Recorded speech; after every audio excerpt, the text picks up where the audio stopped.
देश की सबसे पुरानी पार्टी कांग्रेस अपना स्थापना दिवस मना रही है। इस अवसर पर कांग्रेस के प्रदेश अध्यक्ष अविंदर सिंह लवली ने अन्य वरिष्ठ नेताओं के साथ सुबह डीपीसीसी कार्यालय में झंडा फहराया। अविंदर सिंह लवली ने बीजेपी पर इस दौरान जमकर निशाना साधा।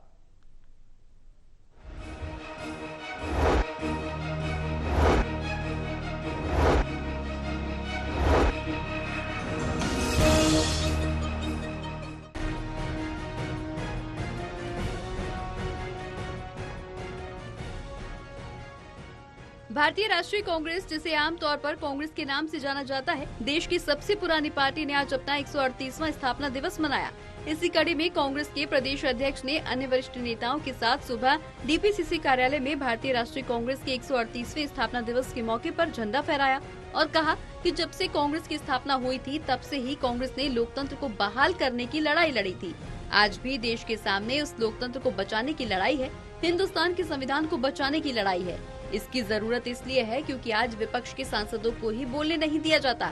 ऐसे में आम आदमी अपने विचार कैसे रख सकता है? जब कांग्रेस की फॉर्मेशन हुई थी तो कांग्रेस ने हिंदुस्तान के लोकतंत्र को बहाल करने की लड़ाई लड़ी थी। आज भी देश के सामने उस लोकतंत्र को बचाने की लड़ाई है, हिंदुस्तान के संविधान को बचाने की लड़ाई है। संविधान को बचाने की लड़ाई इसलिए कह रहा हूँ कि मूल रूप से जो सबसे फंडामेंटल राइट लोकतंत्र के अंदर होता है वो फ्रीडम टू स्पीच का होता है। तो आज तो हमारे एमपीज को ही बोलना अलाउ नहीं है, तो आम आदमी को बोलना कहाँ से अलाउ होगा? तो कांग्रेस पुनः हिंदुस्तान में लोकतंत्र को बहाल करने की, लोकतंत्र की रक्षा की, संविधान की रक्षा की लड़ाई लड़ने जा रहे हैं। इसीलिए जो हम नागपुर में आज रैली कर रहे हैं उसका नाम ही, नारा ही दिया है कि हम हैं तैयार हिंदुस्तान के लोगों के लिए लड़ने के लिए।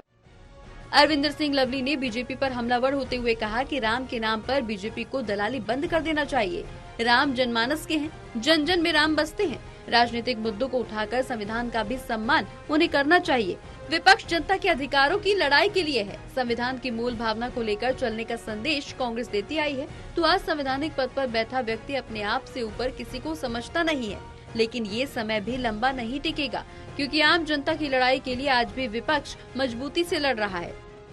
देखिए, सबसे बड़ा दुर्भाग्य तो ये है कि सरकारें और तमाम चैनल्स जो हमारी धार्मिक भावना है, भगवान राम जो है इस देश के सबसे बड़े भगवान है और हर आदमी की अपनी निष्ठा, अपना सोच उनके बारे में है, और उसके ऊपर राजनीति हो रही है। सरकारों का काम थोड़ा ये तो मतलब दुर्भाग्य है कि हम इस पर डिस्कस भी कर रहे हैं। भगवान राम एक निजी मान्यता है, भगवान का और किसी भी इंसान का सीधा कनेक्शन होता है। उसमें बिचौलिए नहीं चाहिए। सरकार बिचौलिया बनने का काम कर रही है। आपको बता दें कि कांग्रेस ने भारतीय स्वतंत्रता आंदोलन और आधुनिक भारत के विकास में भूमिका निभाई, भारत की स्वतंत्रता को हासिल करने में महत्वपूर्ण भूमिका निभाई और देश के राजनीतिक परिदृश्य में केंद्रीय भूमिका निभाती रही। हालांकि वर्तमान में कांग्रेस का गठजोड़ वापसी को लेकर है, जो आगामी चुनाव पर निर्भर करता है। रिया राय, टोटल टीवी, दिल्ली।